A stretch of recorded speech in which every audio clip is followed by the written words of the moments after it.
आज हम लोग आपकी कक्षा 11 में पाठ है कबीर की साखी, इसके 9वें दोहे की व्याख्या सीखेंगे। इसके पहले हम लोगों ने इसके 8 दोहे की व्याख्या सीख ली है।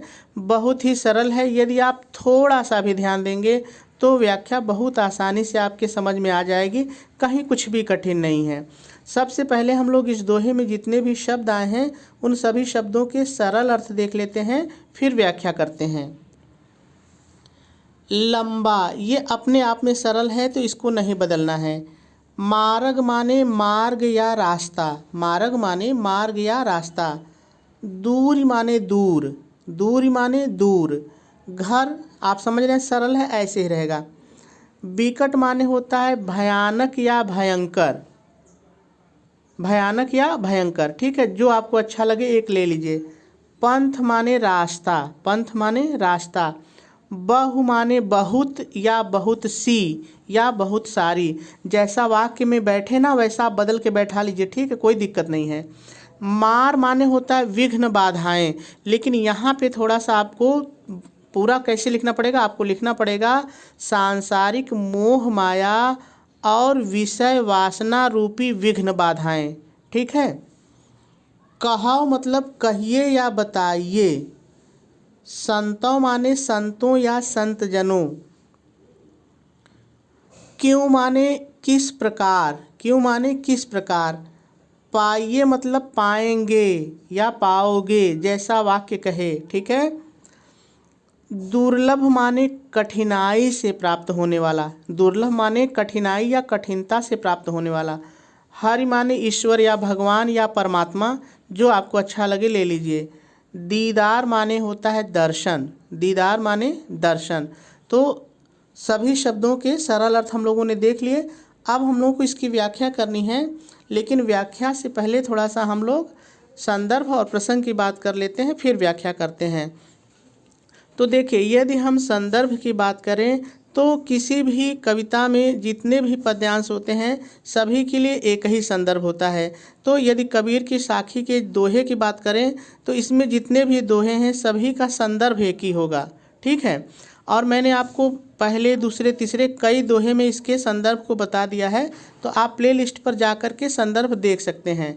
हाँ, यदि प्रसंग की बात करें तो जैसे ही पद्यांश बदलते हैं प्रसंग बदल जाया करते हैं, ठीक है। तो यहाँ भी प्रसंग बदल जाएगा, तो चलिए हम लोग प्रसंग लिख लेते हैं।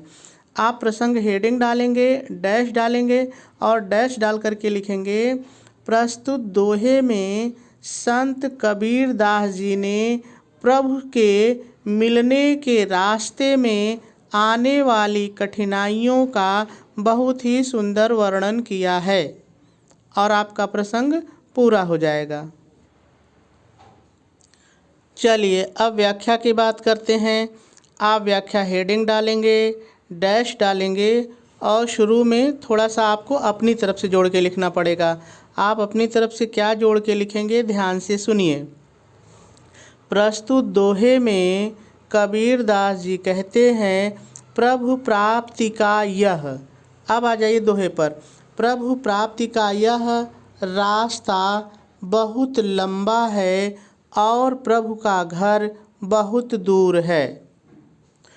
प्रभु तक पहुँचने वाला रास्ता, अपने जोड़ना है, प्रभु तक पहुँचने वाला रास्ता अत्यंत भयंकर है और रास्ता सांसारिक मोह माया और विषय वासना रूपी बहुत सी बाधाओं से भरा हुआ है।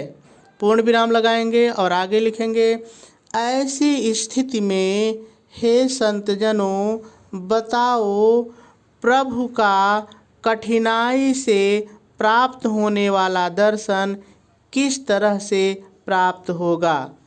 अर्थात, थोड़ा सा अपने जोड़ दीजिए, अर्थात कवि के कहने का तात्पर्य है प्रभु प्राप्ति का मार्ग अत्यंत कठिनाइयों से भरा हुआ है। विषय वासना को छोड़ करके सच्चे मन से सुमिरन करने पर ही प्रभु की प्राप्ति हो सकती है। और अब जाके आपकी व्याख्या पूरी हो गई।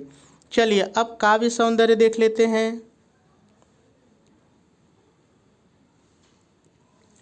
यदि हम भाव पक्ष की बात करें यानी इस दोहे में कवि ने मुख्य रूप से अपनी कौन सी भावना व्यक्त की है, तो हम देखेंगे कि कवि ने इस दोहे में ईश्वर के दर्शन में आने वाली कठिनाइयों के भाव को व्यक्त किया है। ठीक है।